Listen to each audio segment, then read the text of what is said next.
গরিবের হক মারবেননি? ওমা গরিবের হক মারবেন? গরিবের হক মারলে কোনো বন্ধ উপায় থাকবে না। এই জন্য আমি আপনাদেরকে বলে দিতে চাই, গরিবের ক্ষেত্রে অত্যন্ত সেনসিটিভ। আর যদি আপনি গরিবকে ভালোবাসতে পারেন, শ্রমিকের ঘাম শুকানোর আগে যদি তারা ঋণ পরিশোধ করতে পারেন, তাহলে আপনার জীবনে প্রতিকূল সময় আপনি আল্লাহকে কাছে পাবেন। তার এক্সাম হলো বুখারী এবং মুসলিম শরীফের হাদিস। আমার দিকে তাকান বন্ধু। ভ্রমণ করতে করতে করতে করতে বন্ধু তারা সন্ধ্যা হয়ে গেল। পাহাড়ের গুহার মধ্যে ঢুকে গেলেন। কোথায়? পাহাড়ের গুহার মধ্যে ঢুকে গেল। পাহাড়ের গুহার মধ্যে ঢুকতে দেরি, ওই পাহাড়ের চূড়া থেকে বিশাল বড় এক পাথর বন্ধু ধসে পড়েছে তাদের প্রবেশ মুখে। মানে যেই জায়গাটি গুহার মধ্যে ঢুকেছে ওই দরজা বরাবর বিশাল পাথর। এখন এত বড় পাথর বন্ধু ধসে পড়েছে, এখান থেকে কোনোভাবেই তারা বের হতে পারছে না। হাদিস শরীফের মধ্যে এসেছে, যেই তিনজনে পাথরের বিপদের মধ্যে পড়েছে, পৃথিবীর কোনো শক্তি নাই, আল্লাহ রাব্বুল আলামিন পারে তাদেরকে এই বিপদ থেকে মুক্তি করতে। এবার তিনজন ভিতরে বসে বসে চিন্তা করলেন, কি করা যায়, এখন কি করব, এখন আমাদের কি করা উচিত? পৃথিবীর কোনো মানুষও তো জানে না এই গভীর পাহাড়ের ভিতরে আমরা বিপদগ্রস্ত হয়ে আছি, একমাত্র এই বিপদের খবর জানে আমার আল্লাহ। এখন তিনজন লোক, কয়জন? তিনজন লোক। বন্ধু তারা তিনজন মিলে পরামর্শ করলো, তারা তিনজন মিলে বুদ্ধি করলো, আমরা তো তিনজন মানুষ, আমরা তিনজন মানুষ একটা বুদ্ধি করতে পারি। আমাদের জীবনের স্পেশাল আমল, কিসের আমল? আমাদের জীবনের স্পেশাল আমলের উসিলা দিয়ে আল্লাহর কাছে দরখাস্ত করব, ওগো আল্লাহ, ওই দিনেই গুরুত্বপূর্ণ আমল আমরা করেছিলাম, ওই আমলের বিনিময়ে আজকে বিপদ থেকে বাঁচাও। জোরে বলুন না সুবহানাল্লাহ। তাদের ইমানি পাওয়ার কত দেখছেননি? ইমানি জজবা কত দেখছেননি? বন্ধু আমি আপনাদেরকে বলে দিতে চাই, আপনারা গভীর মন দিয়ে শুনবেন। এই তিনজন লোকের মধ্যে প্রথম জন, এটাও কিন্তু জুলুমের অন্তর্ভুক্ত, কারণ সন্তান কর্তৃক বাবা মা নির্যাতিত হচ্ছে বর্তমানে বেশি বেশি। বিশেষ করে যেই ছেলেটা রিক্সা চালায়, যেই ছেলেটা দিনের বেলা মাটি কেটে দিন মজুর, ওরা কখনো মা বাবার কলিজায় আগুন দেয় না, বাবা মার কলিজায় আগুন দেয় ওই সমাজের শিক্ষিত ছেলেরা। কথা বলেন না কেন? যাদেরকে বাবা মা না খাইয়া বন্ধু বড় বড় অফিসার বানাইছে, ঠিক কিনা বলে? এর মধ্যে প্রথম জন আল্লাহর কাছে দরখাস্ত করলেন, ওগো আল্লাহ, ওই দিন আমি আমার মা বাবার সাথে মিষ্টি আচরণ করেছিলাম, ভালো আচরণ করেছিলাম, তুমি আল্লাহর দিদারের আশায়, আল্লাহ তোমার সন্তুষ্টির জন্য। ভালো কাজটা কি জানেননি? ভালো কাজটা হলো বন্ধু, ওই লোকটা, প্রথম লোকটা, তিনি ছিলেন একজন কাঠুরিয়া। তিনি কাঠ কেটে কেটে জীবন জীবিকা নির্বাহ করতেন। তিনি একদিন কাঠ কাটতে গিয়ে পাহাড়ে দেরি হয়ে যাওয়ার পরে কাঠ কেটে তিনি বাড়িতে আসলেন। আসার পরে দেখলেন বাবা মা ঘুমিয়ে গেছে। তার একটা দুধের পশু ছিল যার দুধ দহন করত, এই দুধ দহন করার পরে বাবা মাকে খাওয়াইতো। কিন্তু তিনি আজকে এসে দেখলেন বাবা মা ঘুমিয়ে গেছে, ওই পশুর দুধ দহন করতে পারলো না। তিনি পশুর দুধ দহন করলেন, দুধ দহন করার পরে পাত্রটা হাতে নিয়ে দাঁড়াইয়া রইলেন। ওই দুধ দহন করার পর ওনার সন্তান এসে ডেকে ডেকে বলে, বাবা বাবা গো, তুমি দুধ দহন করেছো, আমাকে একটুখানি দুধ দাও, আমি দুধ পান করবো। কিন্তু ওই কাঠুরিয়া ডেকে ডেকে বলে, না না না, আমি প্রতিদিন দুধ দহন করার পরে আমি সবার আগে আমার মা বাবাকে খাইয়ে দেই। আজকে এসে দেখলাম আমার মা বাবা ঘুমিয়ে গেছে, তুমি আমার সন্তান হতে পারো, কিন্তু আমি আমার বাবা মাকে দুধ না খাওয়াইয়া আমি তোমাকে দুধ দিতে পারবো না। জোরে জোরে কন্যা সুবহানাল্লাহ। সেই দিন যে বাবা মার সাথে আচরণ করেছিলাম, ওই আচরণ একমাত্র তুমি মাওলার খুশির জন্য করেছিলাম। ওই দিনের আমল যদি তোমার কাছে পছন্দ হয়ে থাকে, তাহলে তুমি আজকে আমাকে এই বিপদ থেকে উদ্ধার করো। তার দরখাস্ত শেষ হইতে দেরি, হাদিস শরীফের মধ্যে এসেছে। এবার নজর দিয়ে চাইয়া দেখলেন আল্লাহর কুদরতে একটুখানি পাথরটা সরে গেছে। জুলুম যারা করলা বন্ধু, হারাইলা দুকুল, জনম জনম কে দিও তোমার হবে না মাসল। একবার ভেবে দেখো না তোমার কোথায় ঠিকানা, একবার ভেবে দেখো না তোমার কোথায় ঠিকানা। এখনো তো আছে সময়, এখনো তো আছে সময়, বুঝো তোমার ভুল, জনম জনম কি দিও তোমার হবে না মাসুল। বৃষ্টি যখন আসে বন্ধু শীতল মরুভূমি, ঠিক কিনা বলো? এখনই তো বৃষ্টি এসেছে, পুরো পরিবেশটা ঠান্ডা হয়ে গেছে, ঠিক কিনা বলেন? এটা জাস্ট একটা মেসাল। পরের কথাগুলো খেয়াল করেন। বৃষ্টি যখন আসে বন্ধু শীতল মরুভূমি, তওবা করো ক্ষমা পাবে বলে গেলাম আমি। তার মানে বৃষ্টি আসতে যেমন গরম দূর হয়ে যায়, প্রশান্তি চলে আসে, ঠিক তেমনি ভাবে তুমি যদি তওবা করতে পারো অতীতের গুনাহগুলি আমার আল্লাহ মাফ করে দিবে, আলোর দিকে তুমি হাঁটতে শিখতে পারবা, ঠিক কিনা বলেন? বৃষ্টি যখন আসে বন্ধু শীতল মরুভূমি, তওবা করো ক্ষমা পাবে বলে গেলাম আমি। তোমার জীবনে মোহনা কোথায় সে তো জানো না, তোমার জীবনে মোহনা কোথায় সে তো জানো না। ক্ষমা যদি না পাও বন্ধু, ক্ষমা যদি না পাও বন্ধু, পাবে না তো কুল। জনম জনম কি দিও তোমার হবে না। কে হইয়া পড়ো দুরূদ, মশক তোমার মদিনা, আশিক হইয়া পড়লে দুরূদ, যাইবা সোনার মদিনা। আল্লাহুম্মা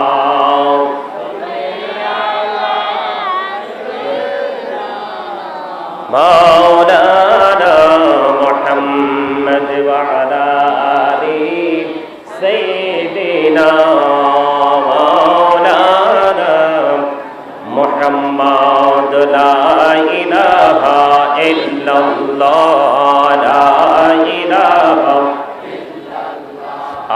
লা ইলাহা ইল্লাল্লাহ, লা ইলাহা। রে কত সুন্দরী মদিনা, কেমনে যাব জানি না। রে কত সুন্দর মদিনা, কেমনে যাব জানি না। রে দয়া কর দয়াল আল্লাহ, দয়া কর নসিব করো মদিনা। লা ইলাহা ইল্লাল্লাহ, লা ইলাহা নামাজে রোজা ছাইরো না, মা বাবাকে ভুইলো না। রে জান্নাতে বাসী হইতে চাইলে, জান্নাতে বাসী হইতে চাইলে প্রাণ ভরে করো সাধনা। লা ইলাহা ইল্লাল্লাহ, লা ইলাহা লা ইলাহা ইল্লাল্লাহ মুহাম্মাদুর রাসূলুল্লাহ সাল্লাল্লাহু আলাইহি ওয়াসাল্লাম। আল্লাহ আল্লাহ আল্লাহ আল্লাহ আল্লাহ আল্লাহ আল্লাহ আল্লাহ আল্লাহ আল্লাহ। পাগল পাড়া মনটা শুধু খুঁজে দিবানিশি, কেমন করে বলবো গো দয়াল, কেমন করে বলবো গো দয়াল, তোমায় ভালোবাসি। আল্লাহ আল্লাহ আল্লাহ আল্লাহ আল্লাহ আল্লাহ আল্লাহ আল্লাহ। লা ইলাহা ইল্লাল্লাহ মুহাম্মাদুর রাসূলুল্লাহ সাল্লাল্লাহু আলাইহি ওয়াসাল্লাম। উপস্থিত সম্মানিত উলামায়ে কেরাম, দাড়ি পাকা আমার মুরব্বী বাবারা, যুবক ভাইয়েরা, পর্দার অন্তরালে রয়েছেন আমার মা বোনেরা, বিশেষ করে আজকে যারা টাকা দিয়ে, পয়সা দিয়ে, অর্থ দিয়ে, বুদ্ধি দিয়ে, শ্রম দিয়ে, সার্বিক সহযোগিতার মাধ্যমে আজকের এই জান্নাতের বাগান সাজিয়েছেন, সকলের প্রতি আমার আন্তরিক সালাম। আসসালামু আলাইকুম ওয়া রাহমাতুল্লাহি ওয়া বারাকাতুহু। আমরা আল্লাহ রাব্বুল আলামিনের দরবারে লক্ষ কোটি শুকরিয়া জ্ঞাপন করছি যে মহান রাব্বুল আলামিন আজকে আমাদেরকে এই জান্নাতের বাগানে আসার বসার তৌফিক দিয়েছেন এবং আল্লাহর হাবিবের শানে কয়েক মর্তবা দুরূদ সালাম এবং আল্লাহর জিকির করার তৌফিক আল্লাহ আমাদেরকে দিয়েছেন। সেই শুকরিয়া তান সকলে একবার করুন আলহামদুলিল্লাহ, আর জোরে বলুন আলহামদুলিল্লাহ। সম্মানিত উপস্থিতি, আমি আপনাদেরকে বিনীতভাবে অনুরোধ করব, আমি যতটুকু সময় আলোচনা করব আপনারা একটু মন দিয়ে কথাগুলো শোনার চেষ্টা করবেন। কারণ মাহফিলের আয়োজন যারা করিয়েছেন আপনারাও জানেন আপনারা কোন উদ্দেশ্যে করিয়েছেন। আলোচকরা যারা একে একে এসেছেন, আমিও এসেছি, আমরা জানি আমরা কোন উদ্দেশ্যে এসেছি। আমাদের উদ্দেশ্য যদি সুন্দর হয়, সহি হয়, তাহলে আজকে আমাদের এই আশা বসা উপস্থিতি আমাদের জন্য মঙ্গল বয়ে আনবে। আর যদি আমাদের নিয়ত, আমাদের আকাঙ্ক্ষা যদি সুন্দর না হয়, তাহলে আমাদের এই আজকের আয়োজন দিয়ে আমরা কিছুই করতে পারবো না। সম্মানিত উপস্থিতি, এটা একটা ক্লাস। এটা কি? এটা কিন্তু একটা ক্লাস। এই ক্লাস এমন একটা গুরুত্বপূর্ণ ক্লাস, এখান থেকে আমরা দুনিয়া এবং আখেরাতের বাজার করব। কি করব?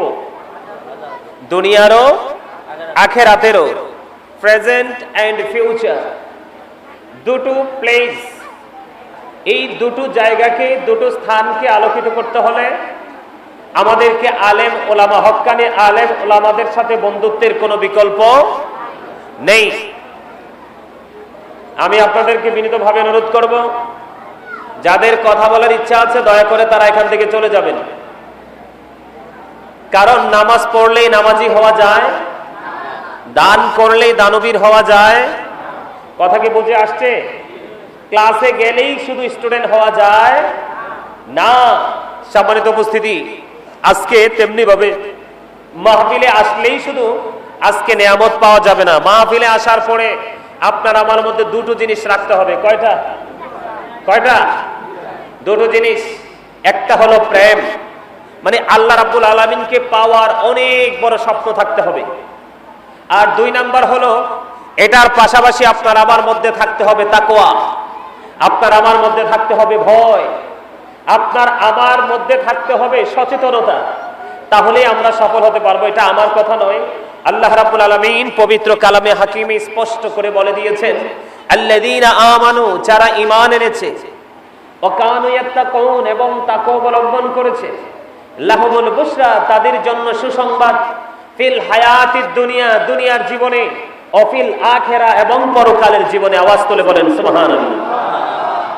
তার মানে এই এই এই এই চেয়ারটা সরান এখান থেকে, এটা সরাই দেন, এটা সরাই দেন, এখান থেকে চেয়ারটা সরান, চেয়ারটা সরাই এদিকে দেন, এখানে একজন বসতে পারবে। আমি আপনাদেরকে কি বলি আপনারা মন দিয়ে শোনেন। আপনাকে আমাকে সর্বপ্রথম হতে হবে ঈমানদার। কথা মন দিয়ে শুনতে হবে। আপনাদেরকে আমাদেরকে প্রথমে কি হতে হবে? ঈমানদার। ঈমানদার হওয়ার পরে, পরিপূর্ণ ঈমান আনার পরে আপনার আমার মধ্যে হবে তাকওয়া, ভয়। কেমন ভয়? আল্লাহ, আমি তোমার গোলামি করতে এসেছি, এই গোলামিটা যেন মদিনা ওয়ালার দেখানো পথে যেন হয়। কি? এই গোলামিটা যেন মদিনা ওয়ালার দেখানো পন্থা অনুযায়ী হয়। আর এই গোলামির মধ্যে যেন কোনো গোস্তাকি না থাকে। তাহলে আপনি আমি কি হতে পারবো? সফল হতে পারবো। সফল হতে চায় না এমন কোন মানুষ পৃথিবীতে নেই। কিন্তু আদৌ কি মানুষ সফল হতে পারছে? পারে নাই। কেন পারে নাই জানেন? একটা মাত্র কারণ, কারণ যেইভাবে পথ চললে, যেইভাবে চিন্তা করলে মানুষের জীবনে সফলতা আসবে, এখনকার মানুষ সেইভাবে চিন্তা করতে জানে না। জানে নিজের সুবিধা যেইভাবে হবে সেইভাবেই চিন্তা করতে। আপনার আমার সুবিধা চিন্তা করলে হবে না, মালিক যেভাবে চায় সেভাবেই আমাদেরকে প্রস্তুতি নিতে হবে। কথা বলেন ঠিক না ঠিক? আর জোরে সবাইকে আওয়াজ দিয়ে কথা বলতে হবে, সবাইকে। এটা চট্টগ্রাম সিটি না, পাহাড়তলি বাজার, তাই তো? আপনাদের চট্টগ্রাম সিটি অত্যন্ত গুরুত্বপূর্ণ সিটি। মিল, ফ্যাক্টরি, ইন্ডাস্ট্রিজ, ব্যবসা প্রতিষ্ঠানের জন্য আমি মনে করি অল দা বেস্ট চট্টগ্রাম। ঠিক কিনা বলেন? আরো জোরে। এখানকার প্রত্যেকটা জিনিস গুরুত্বপূর্ণ। ইভেন আমি মনে করি মানুষগুলো গুরুত্বপূর্ণ। এই গুরুত্বপূর্ণ মানুষগুলো আরো বেশি গুরুত্বপূর্ণ হয়ে উঠতে পারবে যখন আল্লাহ রাসূলের বিধান মতো পথ চলতে পারবে, চিন্তা করতে পারবে। তাই তো এখানে আপনারা আজকে যারা মাহফিলের আয়োজন করেছেন, আমি আপনাদের সবাইকে আন্তরিকভাবে মোবারকবাদ জানাচ্ছি এই জন্য যে এখন কিন্তু ধীরে ধীরে মানুষগুলো এই জায়গাগুলোর দিক থেকে কিন্তু আস্তে আস্তে করে মানুষগুলো দূরে সরে যাচ্ছে। কেন দূরে সরে যাচ্ছে? পৃথিবীর লোভ লালসার কারণে। কিসের কারণে? কথা বলে না। পৃথিবীর লোভ লালসার কারণে মানুষ দূরে চলে যাচ্ছে। এখন মানুষ নিজের ভবিষ্যৎ, নিজের সন্তানের ভবিষ্যতের চিন্তা ছাড়া মানুষ অন্য কিছু চিন্তা করতে চায় না। চায় না। এই ভবিষ্যৎ মানে পরবর্তী প্রজন্ম, নেক্সট জেনারেশনের ফিউচারকে ব্রাইটনেস করার জন্য বাবা মা পাগল পারা। আসলে কি প্রকৃতপক্ষে কি বাবা মা সফল হতে পারে এবং সন্তানকে সফল করতে পারে?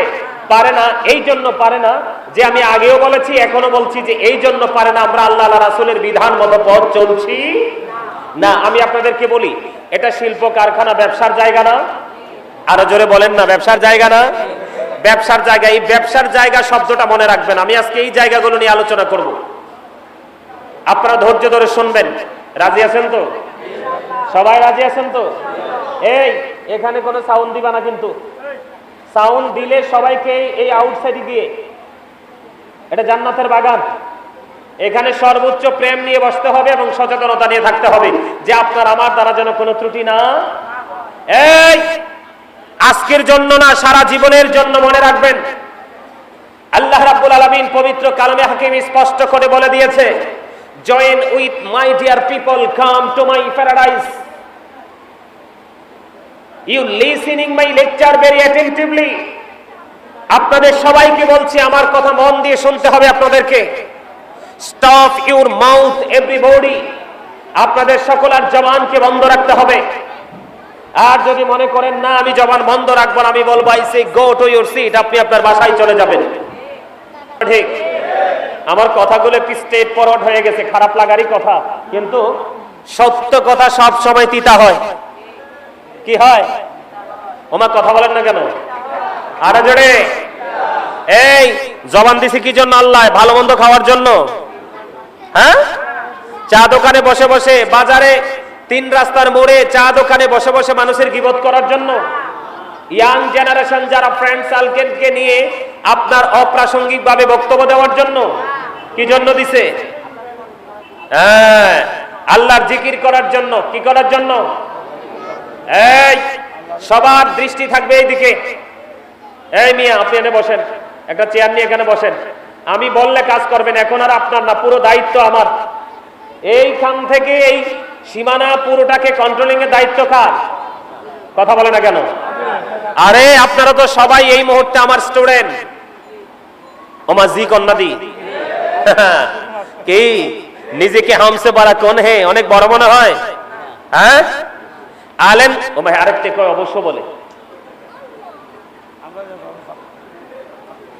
আল্লাহ রাব্বুল আলামিন সাধারণ মানুষের মুক্তির জন্য সহজ রাস্তা দিয়েছে এবং যোগ্য দক্ষ মানুষকে চিনার জন্য আল্লাহ রাব্বুল আলামিন কোরআনে একবার স্পষ্ট করে বলে দিয়েছে, ফাদখুলি ফি ইবাদি ওয়াদখুলি জান্নাতি।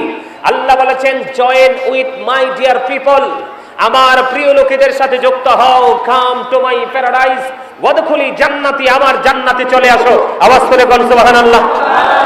তাহলে সারা পৃথিবীর সাধারণ মানুষের তুলনায় একজন হক্কানি আলেম, একজন হক্কানি আল্লাহর ওলি দামি কিনা বলেন? ওমা আল্লাহ কোরআনে বলেছেন, ইন্নামা ইয়াখশাল্লাহা মিন ইবাদিহিল উলামা। এই পৃথিবীতে আল্লাহর যত বান্দা আছে একমাত্র আল্লাহকে সত্যিকারের ভয় করে হক্কানি আলেমরা। জোরে জোরে বলুন সুবহানাল্লাহ। এই জন্যই আল্লাহ বলেছেন, join with my dear people. আল্লাহ বলতেছে, তোমরা আমার প্রিয় লোকেদের সাথে যুক্ত হও। সাধারণ মানুষকে মুক্তির জন্য আল্লাহ সহজ রাস্তা দেখিয়েছে, তোমরা আমার প্রিয় লোকেদের সাথে যুক্ত হও। কাম টু মাই প্যারাডাইস ওয়াদখুলি জান্নাতি, তাদের সাথে যুক্ত হয়ে তাদের সাথেই আমার জান্নাতে চলে আসো। সুবহানাল্লাহ। মজা হয় নাই? আরো জোরে, আরো জোরে আওয়াজ তুলে সুবহানাল্লাহ বলতে হবে, কারণ আমার আপনার প্রাণের রাসূল তিনি বলে দিয়েছে, যখন তোমরা জান্নাতের বাগানে যাও তখন তোমরা জান্নাতের বাগান থেকে ফল তুলে তুলে খাও। ইয়া রাসূলুল্লাহ, ইয়া হাবিবাল্লাহ, নবী গো, এই জান্নাতের বাগানের ফলটা কি? আমার নবীজি জানিয়ে দিয়েছে। এই যে দাঁড়িয়ে যারা আছে, বসে যারা আছে, ওই দিক থেকে যারা যারা যেখান থেকে আলোচনা শুনছি সামিয়ানার নিচে, আমরা সবাই জান্নাতের বাগানে এসেছি। আমরা সবাই জান্নাতের বাগানের মেহমান। ওই জান্নাতের বাগানের মেহমানের জন্য আমার রাসূল বলে দিয়েছেন জান্নাতি খাবার তোমাদের জন্য বরাদ্দ করে আছে। হুজুর, এই জান্নাতি খাবার কোনটা? আমার রাসূল বলে দিয়েছেন সুবহানাল্লাহ ওয়ালহামদুলিল্লাহ লা ইলাহা ইল্লাল্লাহ সুবহানাল্লাহ ওয়ালহামদুলিল্লাহ লা ইলাহা ইল্লাল্লাহ লা ইলাহা আরশ কুরসি লৌহ কলম সৃষ্টি যাহার ও সেলানি যে আল্লাহ খুশি হইয়া নাম রাখলেন হাবিবুল্লাহ সুবহানাল্লাহ। মহব্বতে মজা হয় নাই? মজা করে বলতে হবে।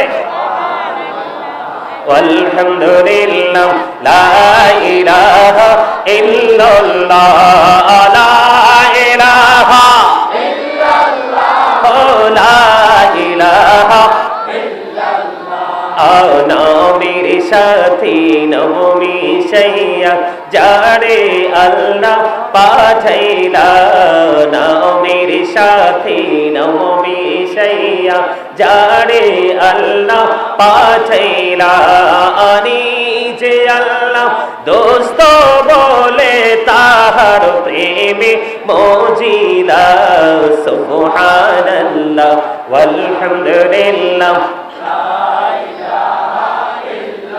লা ইলাহা ইল্লাল্লাহ লা ইলাহা লা ইলাহা ইল্লাল্লাহ মুহাম্মাদুর রাসূলুল্লাহ সাল্লাল্লাহু আলাইহি ওয়াসাল্লাম। জোরে জোরে বলেন আলহামদুলিল্লাহ।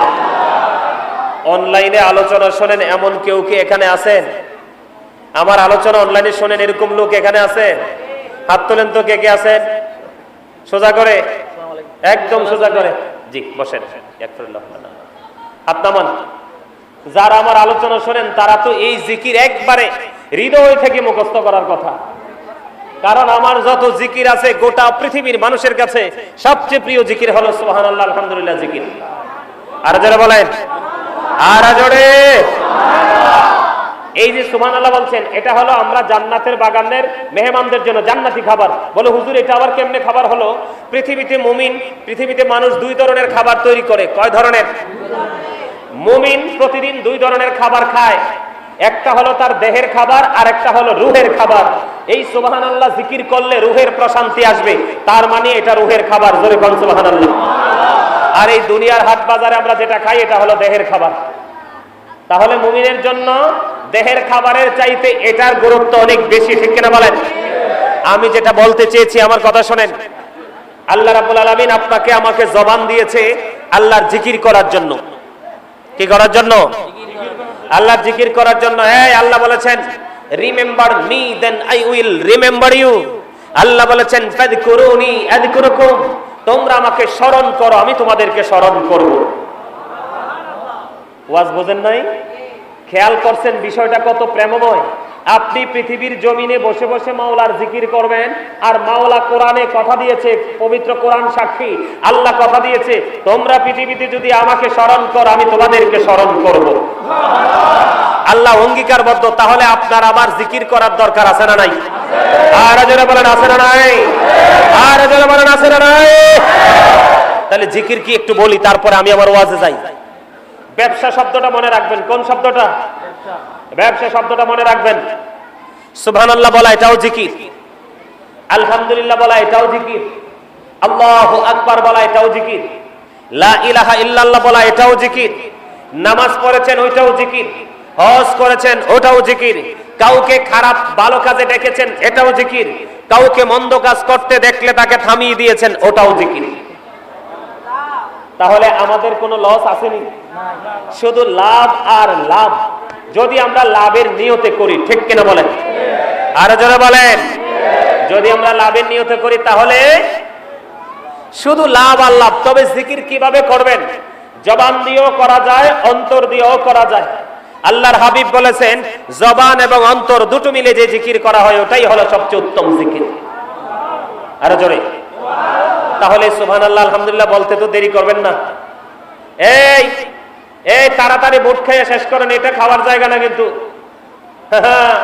মনু হেইয়া করা যাইবে না, ইয়া পকেটে ঢুকাইতে হইবে। সবাই হাসতে পারেন নাই, যারা হাসতে পারেন নাই হার্ট অ্যাটাকে মারা যাবেন। কথা কি বুঝতে পারছেন? যেই মানুষ গম্ভীর থাকে, এটা আমার কথা না, আল্লাহর হাবিবের কথা। যেই মানুষ গম্ভীর থাকে, গোমরা থাকে, এই মানুষের হার্ট অ্যাটাকে মারা যাওয়ার সম্ভাবনা সবচেয়ে বেশি। আর যেই মানুষ একটু ফ্রি থাকে, মানুষের সাথে হাসি খুশি ভাবে মিলেমিশে পথ চলার চেষ্টা করে, ওই মানুষের জীবনের সুস্থতার গ্যারান্টি অনেক বেশি আমার নবীজি দিয়েছেন। কারণ যেই মানুষ ফ্রি থাকে তার হার্ট ভালো থাকে, তার হার্ট ফ্রি থাকে, তার জীবনের সুস্থতার নিয়ামত অনেক বেশি থাকে। আর যেই মানুষ হুতুম পেঁচার মতো গোমরা হয়ে থাকে, ওই মানুষের হার্ট অ্যাটাক করে এবং খুব তাড়াতাড়ি মৃত্যুবরণ করার সম্ভাবনা বেশি থাকে। এবার বুঝে নেন আপনি কোনটা করবেন। ফ্রি থাকবেন নাকি গোমরা হয়ে থাকবেন? স্বাভাবিক থাকবেন না অস্বাভাবিক থাকবেন? জোরে জোরে কোন আলহামদুলিল্লাহ। আর জোরে। এই আলহামদুলিল্লাহর আওয়াজ পেয়ে মনে হয় যে আমি চট্টগ্রামে আসছি। কারণ চট্টগ্রামের মানুষের প্রেমের ইতিহাস গোটা পৃথিবীর কাছে রেকর্ড। সুবহানাল্লাহ বলেন। আমার অসংখ্য ভক্ত, আমি অদম গুনাহগারের অসংখ্য ভক্ত আছে আমেরিকা, লন্ডন, ইউরোপ থেকে। সবচেয়ে বেশি ভক্ত আমার লন্ডনের জমিনে। আমার ভক্তরা প্রায় সময় আমার কাছে একটা কমেন্টস করে, হুজুর প্রেম শিখতে হলে চট্টগ্রামে যেতে হবে। সুবহানাল্লাহ বলবেন না? এমনও তো হতে পারে অন্য অন্য যেই জেলার মানুষগুলোর সাক্ষী আপনাদের জীবনে নিয়ামত আসতে হতে পারে। পারে কি পারে না? আর জোরে বলেন।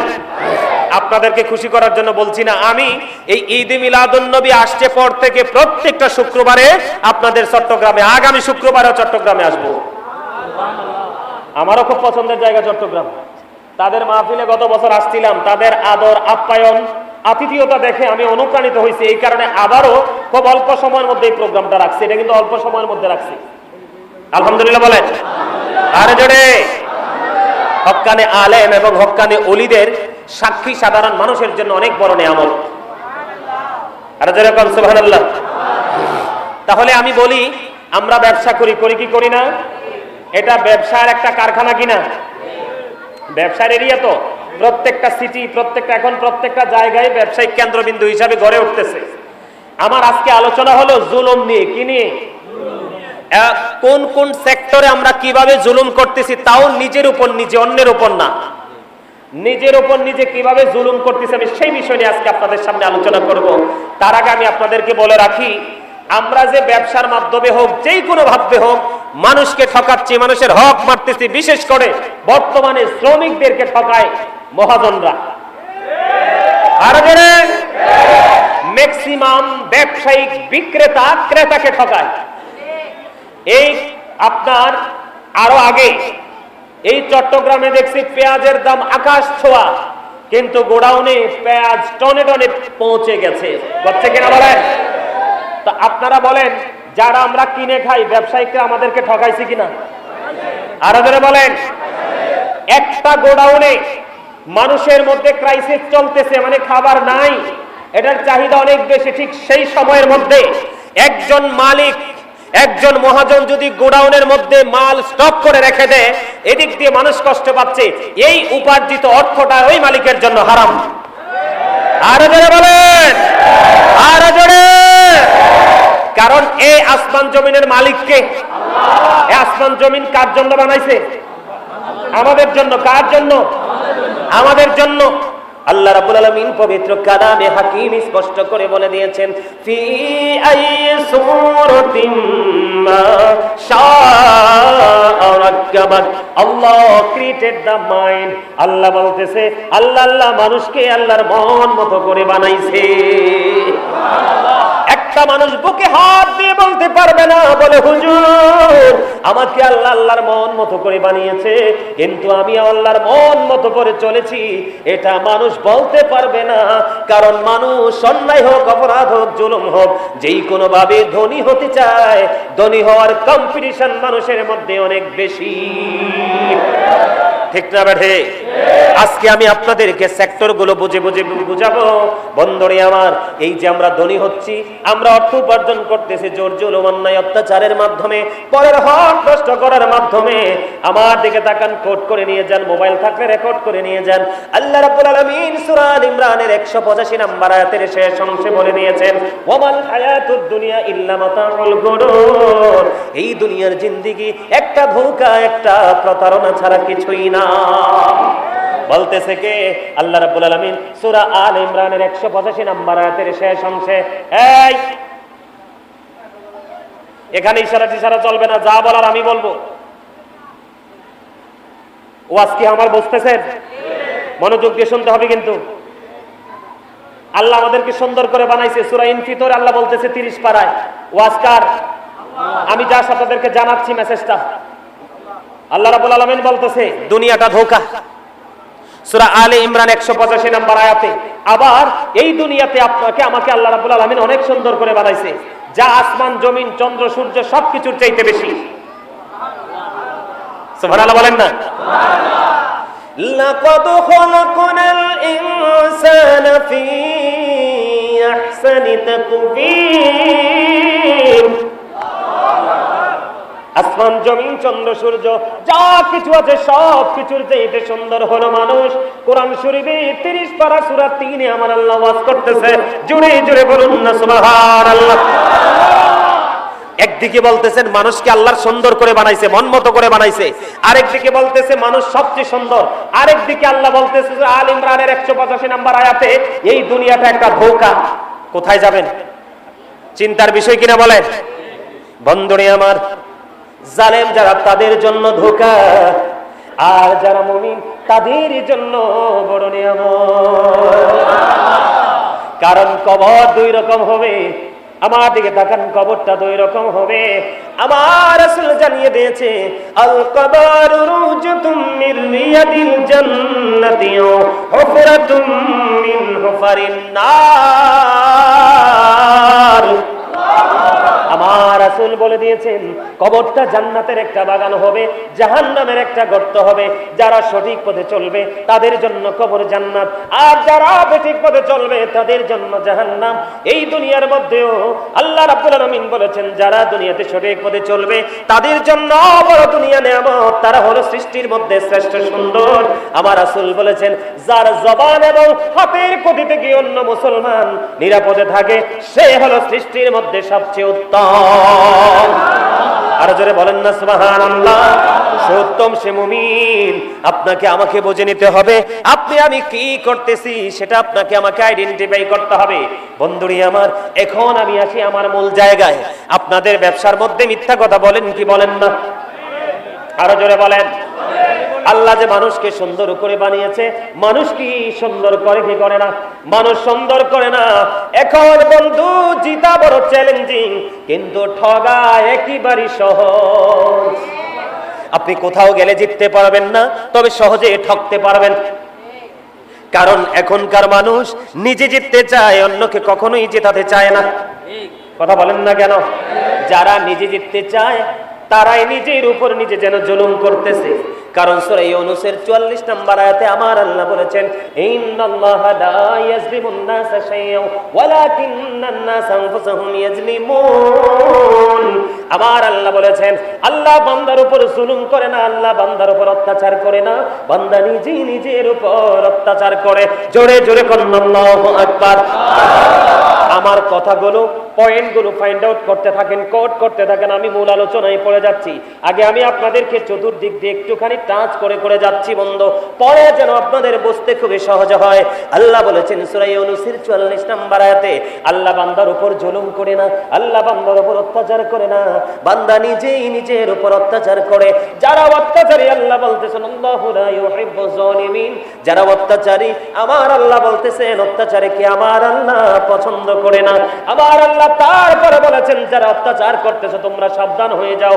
আল্লাহ বলেছেন ওমানি যালিমিনা মিন আনসার, জালেমরা যখন বিপদে পড়ে যাবে, তাদের যখন ক্রাইসিস মুভমেন্ট তৈরি হয়ে যাবে, প্রতিকূল পরিবেশ যেন চতুর্দিক দিয়ে তাদেরকে গ্রাস করে ফেলবে, আমার আল্লাহ বলেছে বান্দারে আজকে গাজী সুলাইমান পাহাড়তলী বাজার এসেছে, চট্টগ্রাম সিটির মধ্যে আজকে গাজী সুলাইমান এসে তোমাদেরকে ইনস্ট্রাকশন দিচ্ছে, তোমরা হৃদয়ে ধারণ করো, তোমরা এগুলো বেইরে সেটআপ দিয়ে রাখো।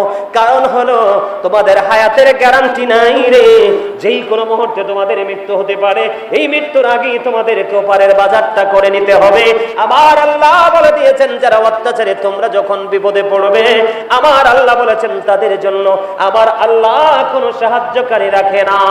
জোরে জোরে বলুন না নাউজুবিল্লাহ। বিষয়টাকে খেয়াল করছেন?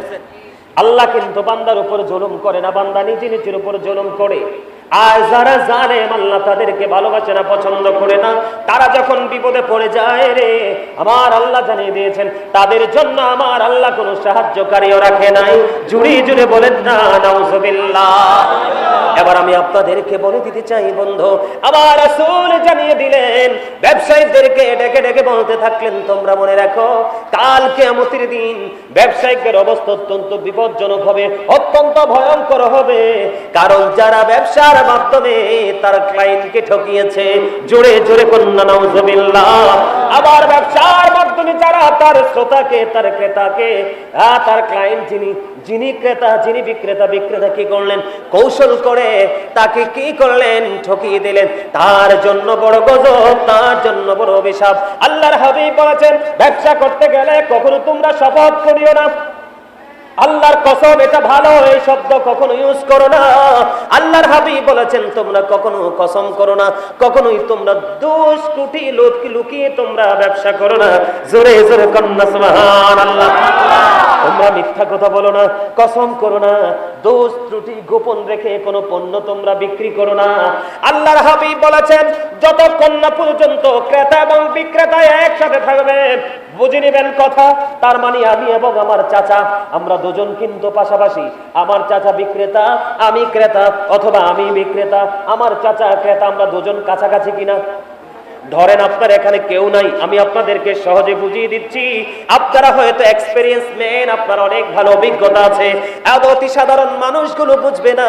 আপনারা কেউ নাই এখানে, চাচা হলো দোকানদার ব্যবসায়িক, আর আমি হলাম তার ক্লায়েন্ট বন্ধু।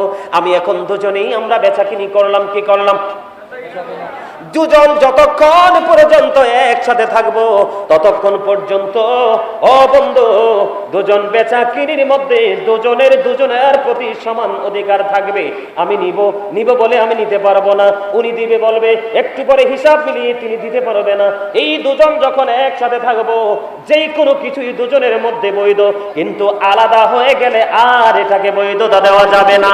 জোরে জোরে কন্যা সুবহানাল্লাহ। কথা কি বুঝতে পেরেছেন? দুজন যখন কাছাকাছি থাকবো এদের জন্য কোনো এক্সকিউজ, কোনো কাজ করবে না, ঠিক কিনা বলেন? এখানে সব কিছুই দুজনের মতের উপর ডিপেন্ড করবে। আপনি দিবেন কি দিবেন না, আমি নিব কি নিব না, অথবা আমি ক্রেতা, আমি নেওয়ার পরে যদি কোনো ত্রুটি যদি আমার চোখের সামনে ওনা প্রকাশ পায়, উনি এটা আবার নিতে বাধ্য থাকিবে অথবা চেঞ্জ করে দিতে বাধ্য থাকিবে। একজন বিক্রেতা কখনোই বলতে পারবে না আমি তো তোমাকে পাল্লা দিয়ে মেপে মালটি দিয়েছি, তুমি কেন এটা নিবে না বলছো না। আমার রাসূল বলেছেন এটা কখনোই চলবে না। দুজন যখন সামনাসামনি থাকবে সব কিছুই ওকে থাকবে, আলাদা হয়ে গেলে আর এটার মধ্যে আগের মতো গ্রহণযোগ্যতা থাকবে না। জোরে জোরে কন্যা সুবহানাল্লাহ, আর জোরে বলেন না সুবহানাল্লাহ। আমি আপনাদেরকে বন্ধু, আমি আপনাদেরকে এক্সাম্পল দেই। বিশেষ করে লিচুর দিন যখন আসে, আপনি দেখবেন 100 লিচু কোনো ব্যবসায়িক আপনাকে দিতে পারবে না, পারবে? ও বন্ধু আমি এক্সাম্পল দেই, যেই কোনো পণ্য হতে পারে, আপনার এটা যদি পচা হয় আপনি দেখাইয়া বিক্রি করতে হবে পচা, গোপন করে দিতে পারবেন না। 1 কেজি আলু আমি কিনলাম আপনার কাছ থেকে, কি করলাম, 1 কেজি আলু আমি আপনার কাছ থেকে কিনলাম, আপনি 5টা 6টা আলুতে ধরেন 1 কেজি হয়ে গেল। আপনি জেনে শুনে বুঝে একটা আলু আপনি পচা দিয়ে দিলেন এই 5টার সাথে।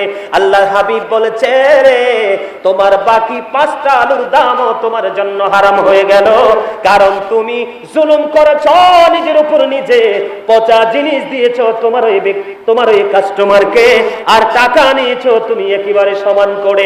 জোরে জোরে কন্যা নাউজুবিল্লাহ, আর জোরে বলেন না নাউজুবিল্লাহ। বন্ধুরে আমার, হযরত আবু হুরায়রা রাদিয়াল্লাহু তাআলা আনহু থেকে হাদিস কানা বর্ণিত, আপনারা একটু গভীর মন দিয়ে শুনেন বন্ধু।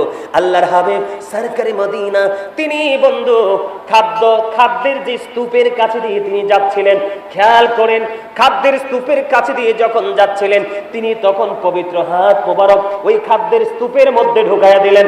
ঢুকাইয়া দেওয়ার পরে আল্লাহর হাবিবের হাত মোবারকের মধ্যে পানি লাগলো। গভীরভাবে খেয়াল করেন কি লাগলো, গভীরভাবে পানি লাগলো। পানি লাগার পরে আমার নবী যে প্রশ্ন করলেন তোমার ওই খাদ্যের স্তূপের মধ্যে পানি কেন? ওই যার স্তূপ তিনি উত্তর দিলেন, তার মানে যিনি বিক্রেতা মালিক গোডাউনের বলেন, যে কোনো সবজি বলেন, যে কোনো কিছুতে পানি মিশানো যায় ওই রকম ধরনের কোনো কিছু মনে করেন। আল্লাহর হাবিব বললেন তোমার স্তূপের মধ্যে পানি কেন? এবার আল্লাহর হাবিবকে বলার পরে আল্লাহর হাবিব যখন প্রশ্ন করলেন পানি কেন, ওই বিক্রেতা বললেন এই পানি হলো ইয়া রাসূলুল্লাহ বৃষ্টির পানি। কিসের পানি? আর জোরে বলেন। সে বলতেছে বৃষ্টির পানি। আমার নবীজি বললেন যদি বৃষ্টির পানি হয় তাহলে তুমি এগুলো উপরে উঠিয়ে রাখছো না কেন? কাস্টমার দেখতে পাবে। এই কথা বলে নবীজি সামনের দিকে অগ্রসর হতে লাগলেন আর বলতে লাগলেন রে কোন প্রতারকের সাথে আমি নবীর সম্পর্ক নাই। জোরে জোরে কন্যা নাউজুবিল্লাহ। আপনারা কি আমার ওয়াজটা বুঝতে পেরেছেন? চমৎকার একটা হাদিস। আসলে বন্ধু এই স্তূপের মধ্যে যদি বৃষ্টির পানি থাকতো আমার নবী শেষ বেলায় কখনো এই শব্দ ইউজ করতো না যে প্রতারকের সাথে আমি নবীর কোনো সম্পর্ক নাই। নিশ্চয়ই সে কাস্টমারকে ঠকানোর জন্য এই সবজিটাকে ওজনে ভারী করার জন্য সে অনেক বেশি পানি মিশিয়েছে। যেমন আমি আপনাদেরকে বন্ধু একটা এক্সাম্পল দেই। আপনারা টিভিতে দেখছেন কিনা, আপনারা টিভিতে দেখেছেন কিনা চিংড়ি মাছের ভিতরে কি ঢুকায়? জেল ঢুকায়। ঢুকায় কি ঢুকায়? বেতন কিন্তু আমাকে দিতে হবে। বেতন 50,000 দিবে যিনি আদম ব্যবসায়ী, তার কাছে রেখে দেবে 30,000, আর যিনি কাজ করতেছে তাকে দিবে 20,000। সত্যিকার অর্থে হকের মালিক কে? বলেন না। শ্রমিক কে মালিক? যিনি কাজ করছে সে না? আরো জোরে বলেন। আমাদের দেশে সমস্যার শেষ নাই। বিশেষ করে রমজান মাস আসলে অনেক হাফেজ সাহেবদেরকে নিয়ে মসজিদ কমিটি ব্যবসা করে। আমার কথা কয় না বিল্লাই? আরো জোরে, আরো জোরে। আজকে কয়েক বছর যাবত এই যে হাফেজ সাহেব তারাবি পড়ায় কষ্ট কিনা? আমার কথা কয় না কিল্লা? বাবারে বাবা, কোরআন তেলাওয়াত যখন শুরু করে তার সিনাটা শুকাই আসে। কথা কন না কেন? কিন্তু 2-3 মিলে ওই হাফেজ সাহেবকে নিয়োগ দেয়। বন্ধু মসজিদ কমিটি সবাই মিলে দিয়েছে 1 লক্ষ টাকা। হাফেজ সাহেব পাইছে মাত্র 40,000, বাকি 60,000 মেরে দিয়েছে অনেক মসজিদ কমিটি। কথা বলেন না কেন? আছে না নাই? এমনি করে করে প্রত্যেকটা সেক্টর আপনারা খুঁজে খুঁজে দেখবেন নিম্ন শ্রেণীর মানুষগুলো যেই সেক্টরের পাওয়ারফুল পারসন আছে তাদের দ্বারা নির্যাতিত নিষ্পেষিত। আরো জোরে বলেন। এগুলো করা যাবে না, পরের হক মারা যাবে না। তার নাম দিয়ে আপনি সুযোগ নিতে পারবেন না। সুযোগ নিতে হলে তাকে বুঝিয়ে তারকে মত করে নিতে হবে। ঠিক কিনা বলেন? সবচেয়ে বড় কথা হলো বন্ধু, আপনি যে হক মারছেন, গরিবের হক মারছেন, এখন হাসরের ময়দানে আপনাকে তো তার হক পরিশোধ করতে হবে। ওখানে সোনা গয়না বাড়ি গাড়ি দ্বন্দ্ব হলো কোনোটাই কাজে লাগবে না। আপনি তার ঋণ পরিশোধ করতে হলে আপনার জীবনে যেই পরিমাণ নেক দিলে ঋণ পরিশোধ হবে ওই পরিমাণ ঋণ নেক আপনাকে দিতে হবে। এখন আপনি মনে করবেন আমল নামা খুঁজে দেখা গেল আপনার আমল নামার মধ্যে ঋণ পরিশোধ করার মতো কোনো নেক নাই, আমল নাই। এখন আপনি কি করবেন? আল্লাহর হাবিব বলে দিয়েছে রে এখন তোমার করণীয় হলো ওই তাকে যেহেতু নেক দিয়ে তুমি ঋণ পরিশোধ করতে পারছো না, তুমি তার কাছ থেকে সেই পরিমাণ পাপ নিয়ে আসো। তার মানে তুমি দুনিয়ায় ছিলে বড় হাজী সাহেব, তুমি দুনিয়ায় ছিলে বড়। এখন বর্তমানে আপনাদের শহরে হয় কিনা জানি না, শহরে যদি বড় বড় বাড়ি করে কি করে, বিশাল বিশাল অবকাঠামো হয় কি হয় না? আপনি দেখবেন নেতা কিন্তু এসি রুমে বসে রয়েছে। কোথায়? আমার কথা কয় না? নেতা কোথায় বসা? এসি রুমে বসা। চেহারা মনে হয় যে টিউবলাইট, কিন্তু ভিতরে একেবারে শয়তানি। কথা কন না কেন? নেতা এসি রুমে বসে আছে, একটা মানুষ 20 বছর সাধনা করে শহরের মধ্যে 1 ঘন্টা জায়গা কিনছে। কথা কন না কেন? আত্মীয় স্বজন পাড়া পড়োশি শুভাকাঙ্ক্ষী থেকে টাকাগুলো নিয়ে 1 তলা ভবন বানাবে। এখন টিম ভাগ করে দিবে যে তুই যাইয়া বল, আমি বালু দিব। আমার কথা কয় না? আমার মনে হয় আপনাদের চট্টগ্রাম শহরে নাই এগুলো। ওমা আছে তো, থাকলে জি এত ছোট করি কোন কিল্লাই, আরে ব্যাকে বড় করি কো, ঠিক না বেঠে? আরেকটারে পাঠাই দিবে, যাইয়া কো তুই পাথর দিবি। কথা কন না কেন? এমনি কয় কি কয় না? আর একটাকে লাগাইয়া দেয়, যাইয়া বলো আমি সিলেকশন বালুটা দিব। যখন সাত দেওয়ার সেন্টারিং এর সময় হয়, তুমি যাইয়া বলো সেন্টারিং এর কাঠগুলো আমি দিব। আছে না নাই? ও বন্ধু, আপনাকে দিবি বন্ধু 500, ধরেন কত? 500 ফুট বালি। কত ফুট? কিন্তু আপনার বাউচার হবে 700 ফিটের। 200 ফিটের টাকা কিন্তু ওই কাজের লোকের মাধ্যমে সিরমে চলে গেছে। আছে না নাই? এমনি করে করে যত ধরনের অন্যায় অত্যাচার পরে হোক, জুলুম নির্যাতন করেন, আপনারা স্পষ্ট করে শুনে রাখেন, আল্লাহর হাবিব জানিয়ে দিয়েছেন লা তুকবালু সালাতুম বিগাইরি তুহুর ওয়ালা সাদাকাতুম মিন গুলুল। আবার রাসূল বলে দিয়েছেন পবিত্রতা ছাড়া ইবাদত কবুল হয় না, হালাল টাকা না হইলে দান সদকা কোনো কিছু কবুল হয় না। জোরে জোরে কন্না নাউজুবিল্লাহ। আপনারা যারা জুলুম করেছেন, নির্যাতন করেছেন, আমি কার জন্য করেছেন? সন্তানের জন্যই তো। আপনাদের ওয়াজ মনে আসেনি? ওই যে বলেছিলাম প্রথমে সূরা আল ইমরানের 185 নম্বর আয়াতের শেষ অংশে, ওমাল হায়াতুদ দুনিয়া ইল্লা মাতাউল গুরুর, এই দুনিয়ার জিন্দেগি একটা ধোঁকা বলছিলাম, মনে আছে? এবার আমি আপনাদেরকে নিয়ে যাব কোরআন শরীফের 19 পারা সূরা শুআরার 88 নম্বর আয়াতে। আমার আল্লাহ বলে দিয়েছেন ইয়াউমা লা ইয়ানফাউ মালু ওয়ালা বানুন। ওই কাল হাসরের দিন আপনি দেখতে পাবেন আপনার সন্তান সন্ততি ধন সম্পদ কোনো কিছুই আপনার কোনো কাজে আসবে না। কার জন্য বাড়ি বানালেন? কার জন্য টাকা বানালেন? আমি আজকে আপনাদেরকে বলে যাই বন্ধু, আপনার বিবি, বাল বাচ্চা, সন্তান সন্ততি, এই আর এই পাহাড়তলিতে সুদের টাকা আছে নাই? আরে যারা বলেন আছে না নাই? বন্ধুরে আমার, আপনি যেই কোনো হারাম পথে উপার্জন করে সন্তানের জন্য রেখে গেলেন, আপনি মরে যাওয়ার পরে এগুলো ভোগ করবে সন্তান, কিন্তু সন্তানকে আল্লাহ জিজ্ঞেস করবে না। এই দুনিয়ায় সন্তান ভোগ করবে, কিন্তু যন্ত্রণা আপনাকে ওই কবরে ভোগ করতে হবে। জোরে জোরে কন্না নাউজুবিল্লাহ। এই জন্য আপনার আমার প্রাণের রাসূল বলে দিয়েছেন কেমন অবস্থা হবে। আমার দিকে তাকান, আপনি ঋণ পরিশোধ করতে পারছেন না, নেক আমল দিতে দিতে সব আপনার শেষ হয়ে গেল, এখনো পর্যন্ত আপনার পাওনাদার বাকি আছে। আপনাকে কি করতে হবে? তার থেকে গুণ আনতে হবে। তার মানে আপনার আমলনামা একেবারে পাপে পরিপূর্ণ হয়ে যাবে। আর যেই দুনিয়াতে যেই মানুষটা লাঞ্ছিত হয়েছে, অপমানিত হয়েছে, লজ্জিত হয়েছে, নির্যাতিত হয়েছে, ওই মানুষটা বিনা হিসাবে জান্নাতে চলে যাবে। তার আমল ছিল অল্প, কিন্তু নির্যাতনের প্রতিবাদ দুনিয়াতে করতে পারে নাই। এগুলো তার যারা নির্যাতন করছে তাদের থেকে ফয়সালা করে আমার আল্লাহ তাকে জান্নাত পর্যন্ত পৌঁছে দিয়েছে। জোরে জোরে কন্না নাউজুবিল্লাহ। আরো জোরে বলেন নাউজুবিল্লাহ। ওয়াজকে বুঝতে পারছেননি? আরো জোরে বলেন। আমার কথা বুঝতে পারছেননি? তাহলে কাউকে অনিচ্ছাকৃতভাবে গালিও দেওয়া যাবে না, হত্যা করা যাবে না, কারো গায়ে চর বসানো যাবে না। কথা কি বুঝতে পারছেন? কোন ধরনের অন্যায় করা যাবে না। তবে আপনার জীবনে আমল যদি কম করেন, আপনার জান্নাতে যাওয়ার সম্ভাবনা আছে। তবে পরের হক, পরের প্রতি যদি আপনি ঋণী থাকেন, কোনোভাবে আপনি নাজাত পাওয়ার সুযোগ নাই। জোরে কন্না নাউজুবিল্লাহ। আল্লাহর হাবিব বলেছেন গাছের ডালা কি, কথা বলেন না কেন? একটা গাছের ডালার হক। কিসের হক? তার মানে এক্সাম্পল দেই সহজে। ধরেন আমার চাচার কাঁঠাল গাছ আছে, কি আছে? আজকে বৃষ্টি না, বৃষ্টির ছাগলের কিন্তু কাঁঠাল গাছ খুব পছন্দ, জানেননি এটা? কাঁঠাল পাতা কিন্তু ছাগল খুব মজা করে খায়। আমরা যেরকম পোলাও খাই না মজা করে গোস্ত দিয়ে, এই ছাগল কিন্তু কাঁঠাল গাছ, কাঁঠালের পাতা খেতে পছন্দ করে, খুব পছন্দ।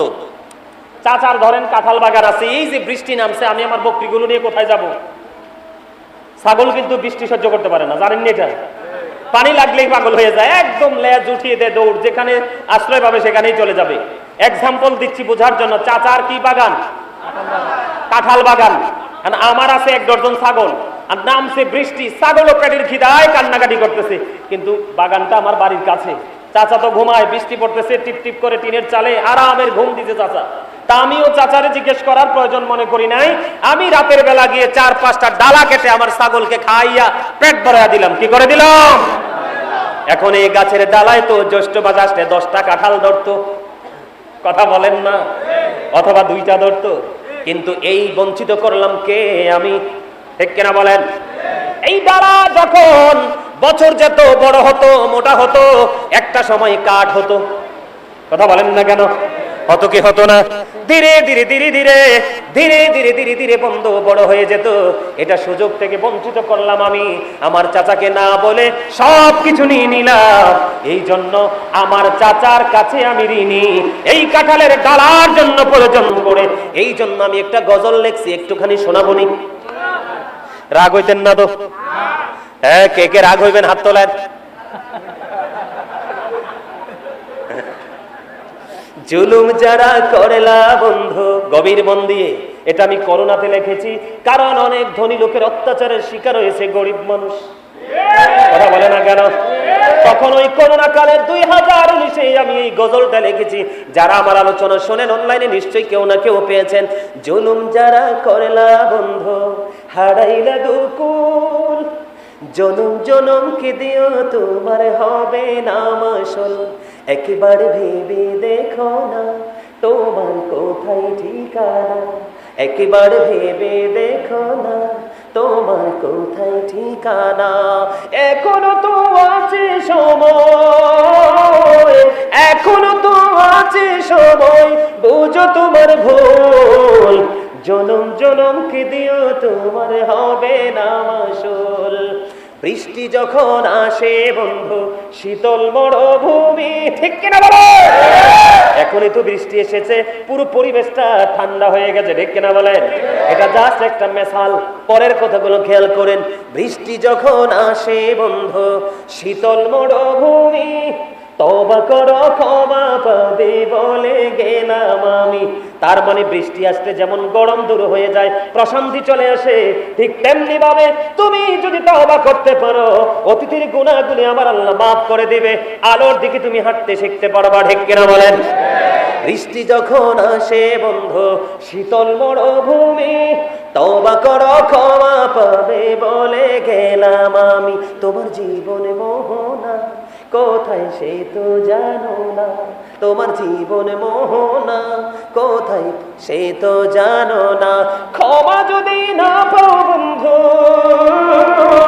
ক্ষমা যদি না পাও বন্ধু, পাবে না তো কুল, জনম জনম কি দিও তোমার হবে না মাসুল। মারহাবা।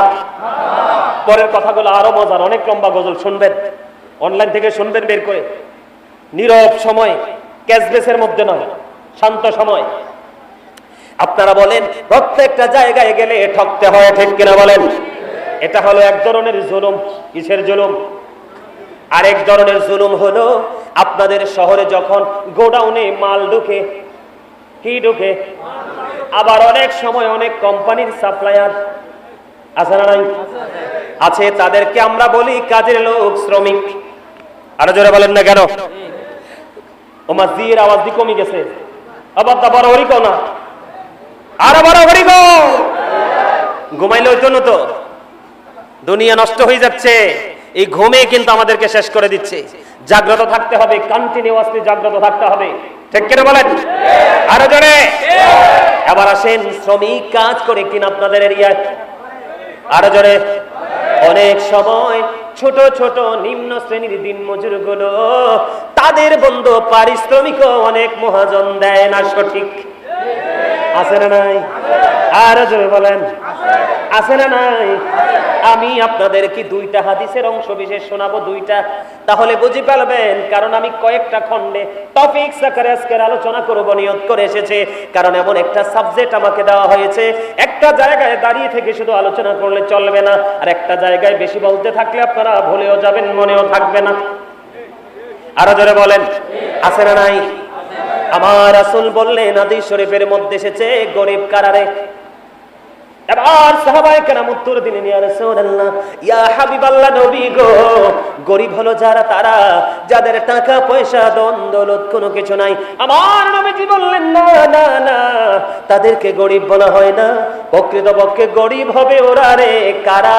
ওই মানুষগুলো দুনিয়াতে অনেকবার হজ করেছে, অনেক দান সদকা করেছে, অনেক কিছু করেছে, তবে লোক দেখানোর জন্য, সত্যিকারের মানুষকে খুশি করার জন্য নয়। ওই ধনী মানুষগুলো কাল হাসরের ময়দানে গরিব হয়ে যাবে, কারণ সে পরের হক বন্ধু মেরে মেরে কবরে গেছে। তার আগে কবরে আমি পড়ে যাই, আগে আমি আপনাদেরকে তার জানাজানি একটা মিসাল দিব। বন্ধুরে আমার, হাদিস শরীফের মধ্যে এসেছে, আল্লাহর প্রিয় হাবিব সরকারে মদিনাকে ইনফর্ম করা হলো, ইয়া রাসূলুল্লাহ, ওই ব্যক্তিটা ইন্তেকাল করেছে, তার জানাজা আপনাকে পড়িয়ে দিতে হবে।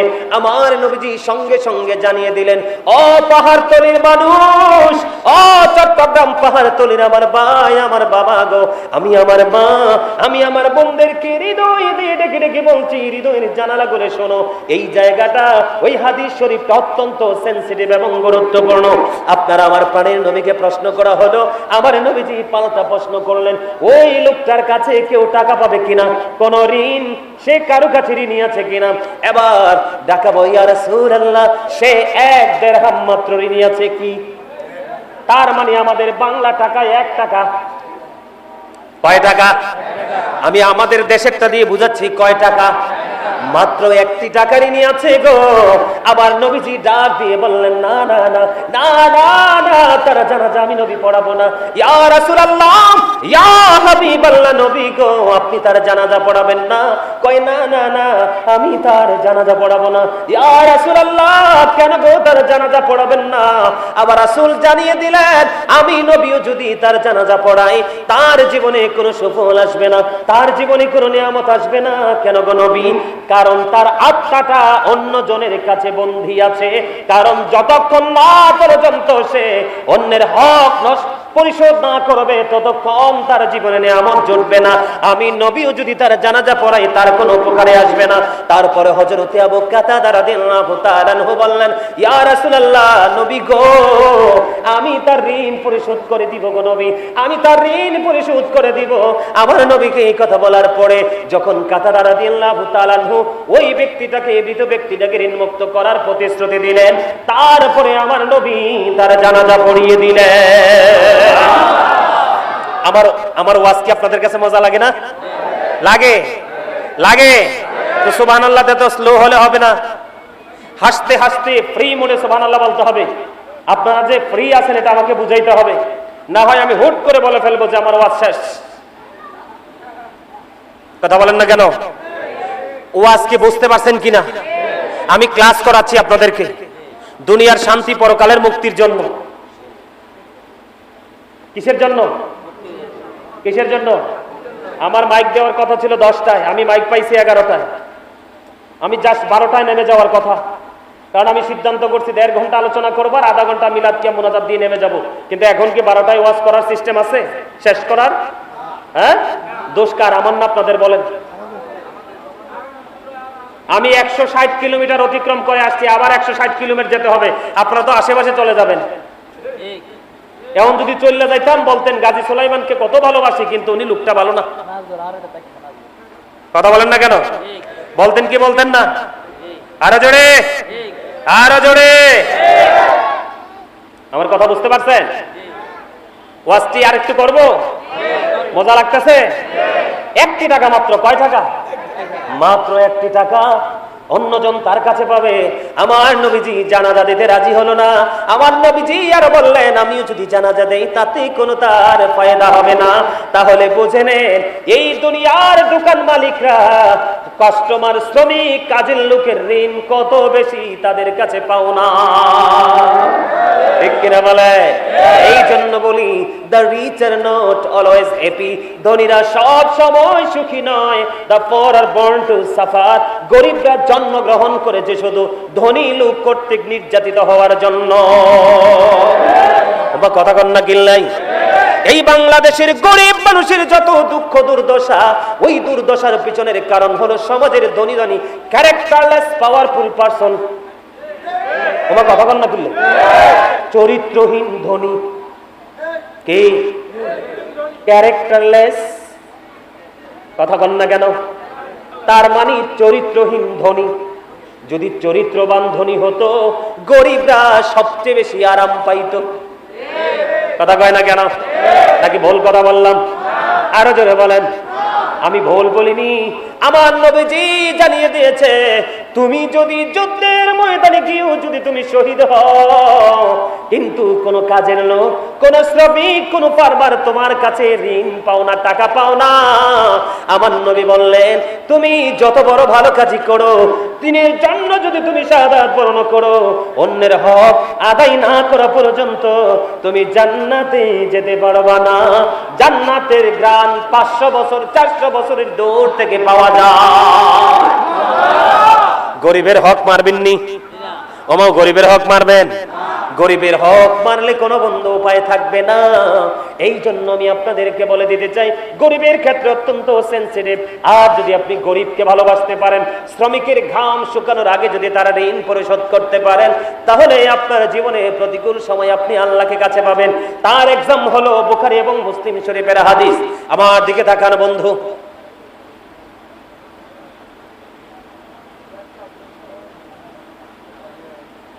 এই কালামিয়া,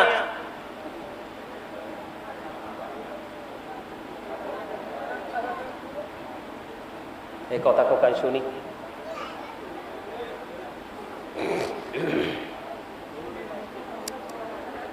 অত্যন্ত গুরুত্বপূর্ণ হাদিস, আপনারা মনটা দিয়ে শুনবেন। এদিক তাকান। 3 জন লোক ভ্রমণ করতে গেলেন, বুখারী শরীফের হাদিস। ভ্রমণ করতে করতে করতে করতে বন্ধু তারা সন্ধ্যা হয়ে গেল। পাহাড়ের গুহার মধ্যে ঢুকে গেলেন। কোথায়? পাহাড়ের গুহার মধ্যে ঢুকে গেল। পাহাড়ের গুহার মধ্যে ঢুকতে দেরি, ওই পাহাড়ের চূড়া থেকে বিশাল বড় এক পাথর বন্ধু ধসে পড়েছে তাদের প্রবেশ মুখে। মানে যেই জায়গাটি গুহার মধ্যে ঢুকেছে ওই দরজা বরাবর বিশাল পাথর। এখন এত বড় পাথর বন্ধু ধসে পড়েছে, এখান থেকে কোনোভাবেই তারা বের হতে পারছে না। হাদিস শরীফের মধ্যে এসেছে, যেই 3 জনে পাথরের বিপদের মধ্যে পড়েছে, পৃথিবীর কোনো শক্তি নাই, আল্লাহ রাব্বুল আলামিনই পারে তাদেরকে এই বিপদ থেকে মুক্তি করতে। এবার 3 জন ভিতরে বসে বসে চিন্তা করলেন, কি করা যায়, এখন কি করব, এখন আমাদের কি করা উচিত? পৃথিবীর কোনো মানুষও তো জানে না এই গভীর পাহাড়ের ভিতরে আমরা বিপদগ্রস্ত হয়ে আছি, একমাত্র এই বিপদের খবর জানে আমার আল্লাহ। এখন 3 জন লোক, কয়জন? 3 জন লোক। বন্ধু তারা 3 জন মিলে পরামর্শ করলো, তারা 3 জন মিলে বুদ্ধি করলো, আমরা তো 3 জন মানুষ, আমরা 3 জন মানুষ একটা বুদ্ধি করতে পারি। আমাদের জীবনের স্পেশাল আমল, কিসের আমল?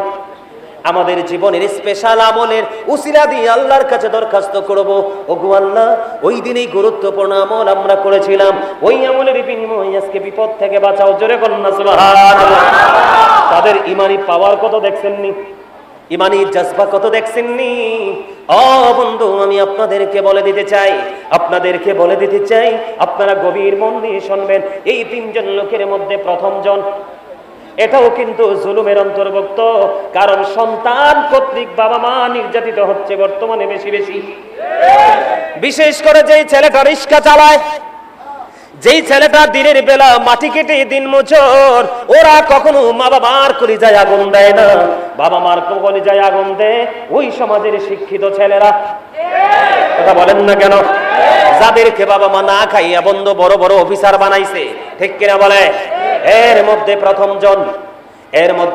জন আল্লাহর কাছে দরখাস্ত করলেন, ওগো আল্লাহ, ওই দিন আমি আমার মা বাবার সাথে মিষ্টি আচরণ করেছিলাম, ভালো আচরণ করেছিলাম, আমি তুমি আল্লাহর দিদারের আশায়, আল্লাহ তোমার সন্তুষ্টির জন্য। ভালো কাজটা কি জানেননি? ভালো কাজটা হলো বন্ধু, ওই লোকটা, প্রথম লোকটা তিনি ছিলেন একজন কাটুরিয়া। তিনি কাঠ কেটে কেটে জীবন জীবিকা নির্বাহ করতেন। তিনি একদিন কাঠ কাটতে গিয়ে পাহাড়ে দেরি হয়ে গেল। দেরি হয়ে যাওয়ার পরে কাঠ কেটে তিনি বাড়িতে আসলেন। আসার পরে দেখলেন বাবা মা ঘুমিয়ে গেছে। তার একটা দুধের পশু ছিল যার দুধ দহন করত। এই দুধ দহন করার পরে বাবা মাকে খাওয়াইতো। কিন্তু তিনি আজকে এসে দেখলেন বাবা মা ঘুমিয়ে গেছে, ওই পশুর দুধ দহন করতে পারলো না। তিনি পশুর দুধ দহন করলেন। দুধ দহন করার পরে পাত্রটা হাতে নিয়ে দাঁড়াইয়া রইলেন। ওই দুধ দহন করার পর ওনার সন্তান এসে ডেকে ডেকে বলে, বাবা বাবা গো, তুমি দুধ দহন করেছো, আমাকে একটুখানি দুধ দাও, আমি দুধ পান করবো। কিন্তু ওই কাঠুরিয়া ডেকে ডেকে বলে, না না না, আমি প্রতিদিন দুধ দহন করার পরে আমি সবার আগে আমার মা বাবাকে খাইয়ে দেই। আজকে এসে দেখলাম আমার মা বাবা ঘুমিয়ে গেছে, তুমি আমার সন্তান হতে পারো, কিন্তু আমি আমার বাবা মাকে দুধ না খাওয়াইয়া আমি তোমাকে দুধ দিতে পারবো না। জোরে জোরে কন্যা সুবহানাল্লাহ। আর এখনকার ম্যাক্সিমাম সন্তান মা বাবা দেখবে এই জন্য লুকাইয়া বিবির কাছে দেয়। আর বিবিও আনছে একটা ছোট লোকের বাচ্চা ধরে, মাকে বাবাকে শ্বশুর শাশুড়িকে না দিলে সেই বিবি বেশি খুশি। আছে না নাই? আরো জোরে। কিন্তু ওই রাখালিয়া, ওই কাঠুরিয়ার চিন্তা দেখেন। ও বন্ধু, দেখতে দেখে রাত্র পার হয়ে গেল, ফজরের আজান হয়ে গেল। এবার বাবা মাকে দুধ দহন করলেন, দুধ পান করালেন। আজকে ছেলেটা এত বড় বিপদে পড়ে আছে, আল্লাহর কাছে দরখাস্ত দিলেন, ওগো আল্লাহ, সেই দিন যে বাবা মার সাথে আচরণ করেছিলাম, ওই আচরণ একমাত্র তুমি মাওলার খুশির জন্য করেছিলাম। ওই দিনের আমল যদি তোমার কাছে পছন্দ হয়ে থাকে, তাহলে তুমি আজকে আমাকে এই বিপদ থেকে উদ্ধার করো। তার দরখাস্ত শেষ হইতে দেরি হাদিস শরীফের মধ্যে এসেছে। এবার নজর দিয়ে চাইয়া দেখতেন আল্লাহর কুদরতে একটুখানি পাথরটা সরে গেছে। কিন্তু হাদিস শরীফের মধ্যে এসেছে মানুষ বের হওয়ার ব্যবস্থা এখনো হয় নাই, মানে লোকগুলো যে বের হবে এই পরিবেশ এখনো তৈরি হয় নাই। এবার দ্বিতীয় জনের পালা। ও বন্ধু, আমি আপনাদেরকে আজকে বলে রাখি, পৃথিবীতে যখন যে জায়গাগুলো আল্লাহর গজব যখন আসবে, পৃথিবীতে সবার আগে বন্ধু শহরগুলো ধ্বংস হবে। কি আগে ধ্বংস হবে? শহরগুলো আগে ধ্বংস হবে। আমি আপনাদেরকে বলি, শহরের মধ্যে বাবা মাকে বাসা থেকে বের করে দেয় ম্যাক্সিমাম সন্তান। আমার কথা একমত হবেন কিনা জানি না, তবে চিরন্তন সত্য। আপনি দেখেন শহরের মধ্যে বন্ধু অন্ধকারাচ্ছন্ন পরিবেশ, অলিগুলিতে ভরা। ওই শহরের মধ্যে বন্ধু সাধারণ কোন মানুষকে দূর থেকে এসে হত্যা করে চলে যায়। আছে না নাই? অনেক বেওয়ারিশ লাশ পাওয়া যায় কি যায় না? এবার আসেন শহরের মধ্যে ম্যাক্সিমাম বন্ধু অলি গলিতে আনাচে কানাচে, শহরতলিতে অথবা শহরের অট্টালিকায় অথবা শহরতলিতে অলিগলিতে বস্তিতে আনাচে কানাচে অনেক বেশি জিনা ব্যভিচার সমকামিতা তৈরি হয়। শহরের মধ্যে সবচেয়ে বেশি মানুষ, ধনী মানুষ, শক্ত থাকে, শক্তমানা থাকে, অহমিকা থাকে, অহংকার থাকে। শহরের মধ্যে সবচেয়ে বেশি পরের হাক মানুষ মারে। কথা বলেন না কেন? এমনি করে করে সবগুলো এক্সপ্লেইন করতে পারবো না, আপনারা একটু আইডেন্টিফাই করবেন আমার কথাগুলো ঠিক আছে কিনা। বন্ধু, আমি আপনাদেরকে বলে দিতে চাই, ও বন্ধু, দ্বিতীয় জনটা হলো ওই ব্যক্তি, উনি ওনার চাচাতো বোনকে ভালোবাসতেন। কি করতেন? চাচাতো বোনকে ভালোবাসতেন। ওই মেয়েটা অত্যন্ত যুবতী ছিল।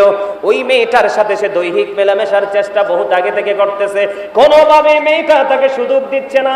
যখন একটা সময়, তৎকালীন সময়ে দুর্ভিক্ষ শুরু হয়ে গেল, ওই মেয়েটাকে 200 দিরহাম দিলেন। কত দিরহাম? 200 দিরহাম দিলেন। ওই দ্বিতীয় ব্যক্তি আজকে যিনি পাহাড়ের মধ্যে বিপদে পড়ে আছে, 200 দিরহাম দিয়ে দিলেন। দেওয়ার পরে এর বিনিময়ে মেয়েটাকে সে কাছে চাইলেন ফিজিক্যাল মিলেমিশার জন্য। ঠিক মেয়েটার উরুর কাছাকাছি যখন ওই 2 নাম্বার লোকটা আজকে যিনি বিপদে, উনি যখন মেয়েটার কাছাকাছি চলে গেল, মেয়েটা একটা ডাক দিয়ে বললেন, হে যুবক, তুমি যেখানে আছো সেখানেই থামো। আওয়াজ তুলে কন্যা সুবহানাল্লাহ, আর জোরে বলেন না সুবহানাল্লাহ।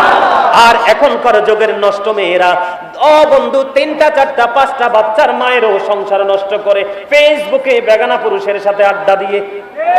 কথা বলেন না কেন? এটাও সবচেয়ে বেশি হয় শহরে। এটাও সবচেয়ে বেশি হয় শহরে, অলিতে গলিতে, 3 রাস্তার মোড়ে, পার্কে। কারণ শহরে কেউ কাউকে পরোয়া করে না, সবাই বলে আমি যেমন তুমিও তেমন। কথা বলেন না কেন?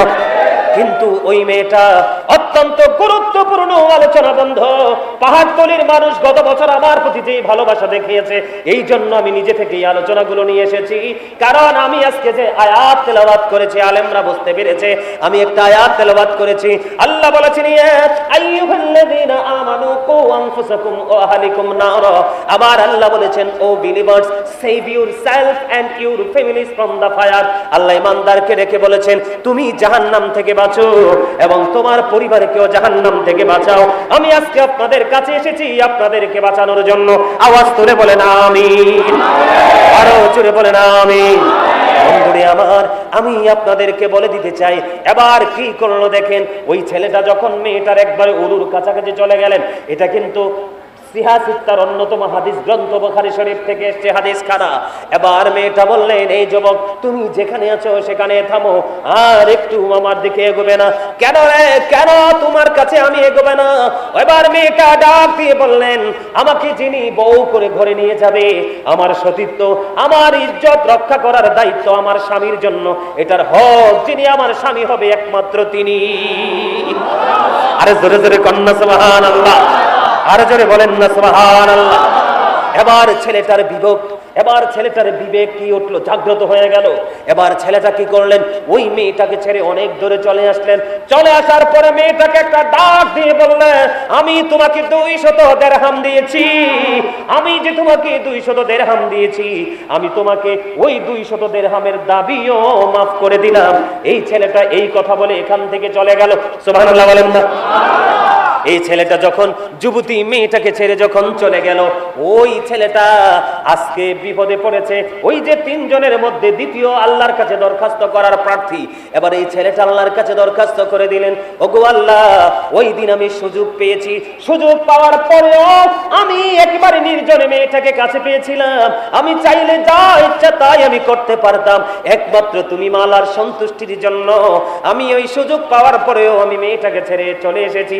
ওই দিনের এই আমল যদি তোমার কাছে বেশি পছন্দ হয়ে থাকে গো, তাহলে আজকে আমাকে ওই ভয়ঙ্কর বিপদ থেকে বাঁচাও। এই দরখাস্ত শেষ করতে দেরি, এবার চাইয়া দেখে হাদিস শরীফের মধ্যে এসেছে, পাথরটা আরো একটুখানি আল্লাহর কুদরতে অটো সরে গেছে, কিন্তু এখনো বের হওয়ার রাস্তা তৈরি হয় নাই। জোরে জোরে কন্যা সুবহানাল্লাহ। এরপরে বন্ধু, এবার হচ্ছে আপনাদের ওয়াজ, মূল ওয়াজ, কারণ এটার অপশনে 3টা। 3 নম্বরে আমি চলে এসেছি। 3 নাম্বার জন যিনি, ওনার কেমন চরিত্র ছিল জানেননি? উনি এক মালিক ছিলেন, উনি মহাজন ছিলেন। ও বন্ধু, তিনি মালিক ছিলেন, ওনার আন্ডারে অনেক শ্রমিক কাজ করত। কি করত? অনেক শ্রমিক কাজ করত।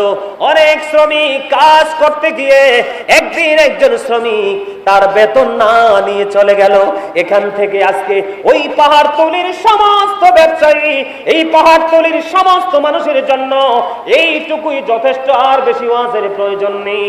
ওই তৃতীয় ব্যক্তি, তিনার চরিত্রটা কেমন ছিলেন? তিনি ছিলেন এক সময়ের বড় মহাজন। ও বন্ধু, ওনার আন্ডারে অনেক শ্রমিক কাজ করত। একটা সময় একজন শ্রমিক বেতন না নিয়ে চলে গেল। বেতনটা যখন না নিয়ে চলে গেল, তখন ওই মহাজন কি করলেন, আহারে আমি এখন কি করব, তুমি তো আমার কাছে টাকা পাও না, আমি তো তোমার কাছে ঋণী হয়ে রইলাম, তোমাকে আমি কোথায় খুঁজে পাবো? তুমি না জানি কোন অজানা গন্তব্যে হারিয়ে গেছো, আমি কি করব? মালিকের কাছে জবাব দিব। কেমন মালিক দেখেন, কেমন মালিক, কেমন মহাজন। তিনি কি করলেন, ওই যে শ্রমিকের টাকাটা, ওই টাকাটা দিয়ে তিনি পশু কিনলেন। কি কিনলেন? পশু কিনলেন। বন্ধুরে আমার, এই পশু বড় হলো, ছোট্ট পশুটা বড় হতে থাকলো। একদিন এটা মা হয়ে গেল, মা হওয়ার পরে বাচ্চা দিল, ওই বাচ্চাটা আবার মা হলো, আবার মা বাচ্চা দিল। এমনি করে করে মা, বাবা, দাদা, দাদি, নাতি, পতি, এরম করতে করতে করতে করতে অনেক সময় পরে ওই শ্রমিক একদিন হঠাৎ করে মালিকের কাছে চলে আসলো। মালিকের কাছে এসে ডেকে ডেকে বলছে, মালিক, আপনার মনে পড়ে কি, আমি তো আপনার কাছে একটু পারিশ্রমিক পাবো, আমি আপনার কাছে একটু বেতন পাওনা আছি, আমার বেতনটা দয়া করে দিবেন কি? এবার ওই মালিক একটা মাঠের দিকে দেখিয়ে দিলেন, ওই যে মাঠের দিকে তাকাও, ওই মাঠ মাঠের দিকে তাকিয়ে দেখো, মাঠে অনেক সুন্দর সুন্দর পশু, বকরি, ভেড়া, দুম্বা এরা বিচরণ করতেছে আর মনের আনন্দে ঘাস খাচ্ছে। এই সবগুলো তোমার, এই সবগুলো তোমার, সবগুলো তুমি নিয়ে যাও। এবার ওই শ্রমিক প্রশ্ন করলো, মালিক আপনি কি আমার সাথে দুষ্টুমি করছেন? না না না, যেদিন তুমি আমার কাছে পারিশ্রমিকটা রেখে গিয়েছিলে ঠিক সেই দিনই আমি তোমার এই পারিশ্রমিকটা ইনভেস্ট করেছি। আজকের দিন পর্যন্ত এগুলো বেড়ে বেড়ে এই পর্যন্ত এসেছে, এগুলো সবগুলো তোমার, তুমি নিয়ে যাও। আওয়াজ করে বলেন না সুবহানাল্লাহ, আরো জোরে বলেন না সুবহানাল্লাহ। এটা তো আপনারা ইতিপূর্বে আর শুনছেন নি হাদিস শরীফটা? আপনারা শুনছেন নি? আমরা বলেন শুনছেন? যারা শুনছেন তাদের কাছে আরো ডাবল মজা লাগছে, আর যারা ফার্স্ট শুনেছেন তাদের কাছে অসম্ভব মজা লেগেছে। আর আমি তো যখন কিতাব নিয়ে বসি এগুলো চর্চা করতে থাকি, আমি যতই বলি ততই আমার কাছে প্রেমময় মনে হয়। জোরে জোরে কন্যা সুবহানাল্লাহ। কারণ এগুলো যখন পড়তে থাকি, জানতে থাকি, জানাতে থাকি, তখন আমি আমার চরিত্রটাকেও শোধরানোর চেষ্টা করি। সুবহানাল্লাহ বলেন না? এখন এই ব্যক্তিটা হলো তৃতীয় ব্যক্তি, আজকের বিপদগ্রস্ত। এখন ওই ব্যক্তিটা আল্লাহকে ডাক দিয়ে বললেন, ওগো মনিব, তুমি ছাড়া তো এই বিপদের খবর পৃথিবীর কেউ জানে না। মালিক আজকে এত বড় বিপদে পড়েছি, ওই দিন আমি এই কাজ করেছিলাম একমাত্র তুমি মাওলার সন্তুষ্টির জন্য, তোমাকে রাজি করার জন্য, তোমাকে খুশি করার জন্য। আমার ওই দিনের আচরণ যদি তোমার পছন্দ হয়ে থাকে, আমার ওই দিনের ব্যবহার যদি তুমি সন্তুষ্ট হয়ে থাকো, আল্লাহ আজকের বিপদ থেকে আমাদেরকে বাঁচাও। ওই তৃতীয় ব্যক্তি যিনি ওই গরিবের হক ফিরিয়ে দিয়েছেন, ওই যে কাজের লোকের বেতন ফিরিয়ে দিয়েছেন, শ্রমিকের শ্রম তিনি ফিরিয়ে দিয়েছেন, এই কারণে আল্লাহ রাব্বুল আলামিন ওই ব্যক্তি